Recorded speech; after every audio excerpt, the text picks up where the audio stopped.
E aí, pessoal do sexto ano, tudo bem com vocês? Estamos novamente aqui na segunda aula da semana e nós temos aí então a questão de corrigirmos da aula passada sobre o texto lá que nós estudamos sobre o gênero, que era o esquema. Se vocês verificaram o texto, que era Reinventando a Infância, do Moacir Scliar, ele tinha lá algumas questões bem interessantes. Então vamos rever aí para você verificar qual foi o teu acerto. Então nós temos lá a questão: a invenção da infância é uma coisa relativamente recente na história da humanidade. Enquanto a expectativa de vida manteve-se baixa, com as pessoas morrendo precocemente, era necessário passar à fase adulta o mais cedo possível. Na cultura judaica, por exemplo, isto ocorria aos 13 anos, quando depois da cerimônia do Bar Mitzvah, o menino podia participar de certas cerimônias religiosas. Uma vez estabelecida, porém, a infância foi de novo abreviada, desta vez por causa do estilo de vida que caracteriza a nossa época. As crianças são, através da mídia, sobretudo a televisiva, precocemente expostas ao sexo e à violência, e de forma igualmente precoce são iniciadas na tecnologia, na moda e no consumo. Mas, diferentemente do passado, isso não as torna adultas. A vida agora transcorre sob o signo da adolescência, porque no outro extremo, a velhice e a morte também foram adiadas. As pessoas continuam adolescentes, mesmo depois dos 20, dos 30 anos. Pessoal, esse texto aí é um texto bem interessante, porque ele vai falar sobre essa questão aí de que muitas pessoas ficam em dúvida ao dizer se são adolescentes ou se ainda são crianças, e nós percebemos isso mesmo, né? Talvez vocês fiquem bravos quando alguém fale para vocês: ah, você é uma criança, porque você já não é mais criança, você é adolescente. Mas quando que nós podemos determinar que uma pessoa deixa de ser criança, ou ela já é adolescente, ou não é mais adolescente, agora é jovem? Então, algumas mudanças na sociedade, elas foram ocorrendo, e aí nós começamos a perceber aí que essa infância, né, que antes ela acontecia mais cedo, ela tem sido levada para mais tarde mesmo, né? Antes as crianças, elas já com 10 anos já trabalhavam, ajudavam. Agora, na nossa sociedade, nós sabemos que isso não é permitido, que as crianças têm que estudar, mesmo na adolescência, também não é permitido o trabalho. Mas antigamente não é assim. Por isso que o Moacir Scliar, esse escritor, ele fala sobre essa questão aí de dessas modificações na sociedade. Esse texto ele já começa dizendo que as crianças, muitas vezes, elas são influenciadas aí pela questão da mídia, pela questão, às vezes, da permissividade dos pais, né? Eles colocam lá dessa dificuldade de relacionamento. Mas o texto ele fala o tempo todo, então, desse assunto sobre a infância. E aí, quem está acompanhando no livro, pode notar que tiveram algumas perguntas relacionadas a esse texto. Essas perguntas foram feitas para te ajudar, na verdade, a você construir a questão do esquema. Lembra que a professora falou na aula anterior de que esquema é a síntese, é um resumo das ideias principais e das ideias secundárias. Então esse texto aí, para que você fizesse esse esquema, essas perguntas te ajudariam a fazer então essa questão do gênero.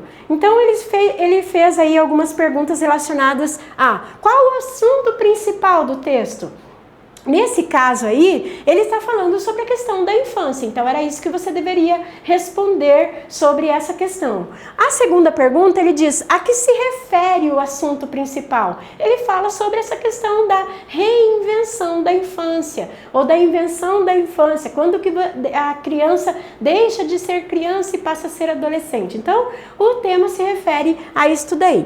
A número 3, ele dizia assim: o que se diz sobre o fato de a infância ser uma invenção recente? Ele coloca lá tanto a questão judaica, né, que o menino, ele deixava de ser criança e passava a ser adolescente, ele tinha umas outras atribuições. Tem a questão da própria mídia, que faz aí essa questão de fazer com que a criança precocemente assista ou tenha acesso a programas que não são adequados para a idade dela. Então, ele coloca ali várias coisas que estão relacionadas a essa criança e adolescente, né? Essa infância que muitas vezes a criança assiste algumas coisas que não seria adequado para a idade dela. E aí, você tem então a questão da número 4. Ao que a infância é exposta? Ele coloca lá que a mídia expõe as crianças principalmente a filmes sobre sexo, violência, né, jogos que muitas vezes incitam isso também, né? E você percebe então que as crianças cada vez mais cedo estão assistindo a programas que não são adequados para a idade dela, mesmo tendo a questão lá de falar que aquele filme não é adequado para tal idade, mas as crianças, elas têm assistido cada vez mais cedo esses programas que não são adequados para ela. E aí a pergunta número 5 diz assim: de que maneira a dificuldade na relação entre pais e filhos pode ser sanada? Ele fala ali que principalmente ele termina o texto falando que os pais, por exemplo, poderiam contar histórias, voltar a se reunir, a ter um tempo em família. Nós sabemos que isso é muito importante, embora hoje a tecnologia muitas vezes acaba colocando cada um no seu canto, mas nós podemos aí também ter esses momentos agradáveis em família. Então o autor ele sugere isso como solução. Aí a professora colocou a questão aqui do esquema. O esquema desse texto ficou exatamente com essas palavras-chave: a infância, a invenção recente, a cultura judaica, a exposição da mídia, a dificuldade de relação entre pais e filhos, e aí depois da exposição da mídia, então a questão do sexo e da violência, e a tecnologia, a moda e o consumo, que o adolescente cada vez mais cedo está relacionado a isso. E aí a permissividade, porque alguns pais não sabem dizer não, e só será resolvida pelo ato da contação de história. Você tem então essa forma de organograma, e você pode ter também essa outra forma aqui, que no livro ele indica para você, que seriam as duas formas que você pode fazer de esquema. Mas nós temos aqueles outros exemplos que nós colocamos na aula passada, que você poderia fazer aí. A professora tinha sugerido que você fizesse isso da aula que você assistiu e também desse texto. Então, se você quiser fazer, veja se você conseguiu entender o que seria fazer um esquema desse texto. Bom, vamos lá. O que nós vamos estudar agora em relação ao conteúdo de língua portuguesa nessa série? Nós vamos estudar aí nessas aulas a questão dos encontros consonantais, os encontros vocálicos e os dígrafos. Tá? Você tem aí, você já estudou em outras aulas a questão das letras e dos fonemas, da questão do dígrafo. Nós vamos retomar esse conteúdo porque agora ele vai ser importante, principalmente quando nós chegarmos lá em separação silábica. Então, nós vamos retomar alguns conceitos para que você consiga aprender agora como seria essa questão da separação, por que tem o hiato, por que tem o ditongo, por que isso acontece. Então, vamos lá. Bom, letra e fonema. Você aprendeu que letra e fonema são diferentes. Quando eu faço uma representação gráfica da letra A, né, ou você faz ela em caixa alta, ou você faz ela de forma manuscrita, mas quando você faz isso, todas as pessoas, né, que são alfabetizadas, elas vão entender que aquilo é uma letra A. Então isso, a representação gráfica disso é uma letra. Agora, o som que você produz, ele é diferente. Então, o som que você produz, ou seja, quando você fala a letra A e esse som sai da tua boca, você reconhece também que aquele som está dizendo, esta é a letra A. Então, a representação gráfica é uma coisa, é letra, fonema é som. Então, quando a professora fala em som, quando eu falo em fonema, quando eu falo em encontro vocálico, encontro consonantal, eu estou me referindo ao fonema, aquilo que você emite de som, o ar que sai da sua boca. Bom, eu tenho palavras escritas, eu posso escrever, essas palavras elas podem ser tanto graficamente quanto oralmente. Na grafia, logicamente, é a representação gráfica. Na oralidade, você tem a questão, então, do som que sai pela tua boca. Bom, aqui a professora colocou alguns exemplos aí de letra e fonema. Pensando em consoante e vogal, porque consoante é o ar que sai da tua boca e quando você tem então uma interrupção desse ar, e quando você tem a vogal, que é o ar que sai da boca sem nenhuma interrupção. Professora, como que é isso? Quando eu falo A, E, I, O, U, você tem então esse ar saindo do teu aparelho fonador, né, da tua boca, e sem que haja nenhuma interrupção da língua, dos lábios, do dente. Agora vamos falar uma consoante, olha, B. Quando eu falo B, o meu lábio ele tem que fechar para poder pronunciar. Quando eu falo a palavra M, o meu lábio tem que fechar para poder pronunciar. Então isso seria consoante. Consoante quando eu tenho interrupção de alguma coisa na minha boca para que esse ar ele possa ser reproduzido. Então isso é consoante. Já a vogal não, você fala livremente, esse ar não tem nenhuma interrupção. Então aqui a professora colocou que algumas consoantes, elas são ligadas às vogais e elas produzem um som diferente. Por exemplo, a palavra bola, né? Você colocou o B e o O, mas você poderia colocar, por exemplo, o M, e aí formaria outra palavra. O mola, o pata, posso trocar o P, vai ficar o gata. O gato, posso trocar o P, o pato. Fala, você pode falar o cala, né? Trocar pelo C. A palavra moda, a palavra dama, a palavra gado, a palavra maca, todos são formados por letras e fonemas. E o som que você produz por vogais e consoantes. Bom, aqui a professora colocou, letra é diferente de fonema. Eu vou ficar falando isso até o final da aula para que você grave isso e que isso vai te ajudar mais para frente. Então, os fonemas eles são representados por letras, tanto as vogais quanto as consoantes. Então, a palavra casa, você tem essa representação.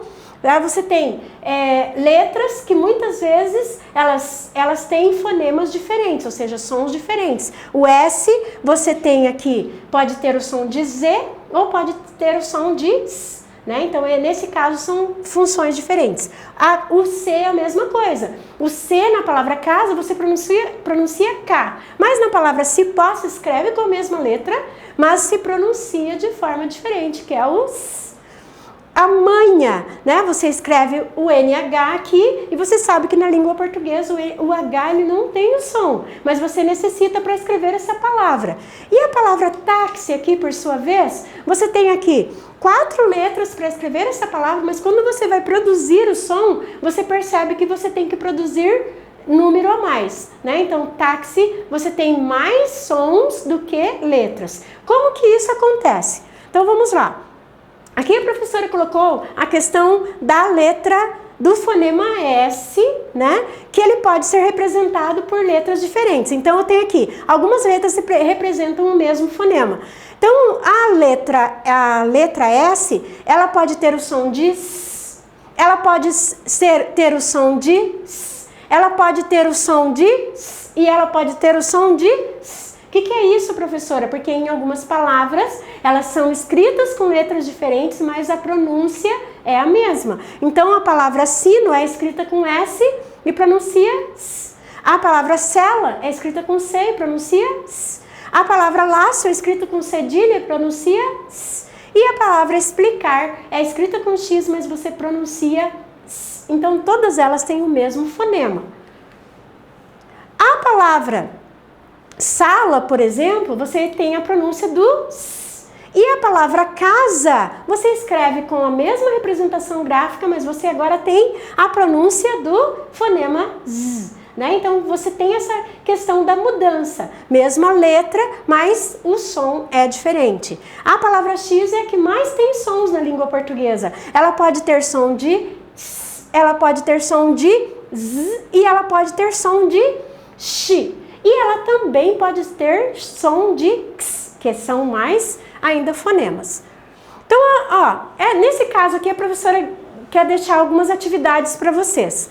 Essas atividades, você pode pausar e copiar essas palavras e depois você relacionar aí no caderno e depois na nossa próxima aula nós vamos corrigir. A professora colocou, transcreva foneticamente, identifique quantas letras e quantos fonemas há nas palavras abaixo.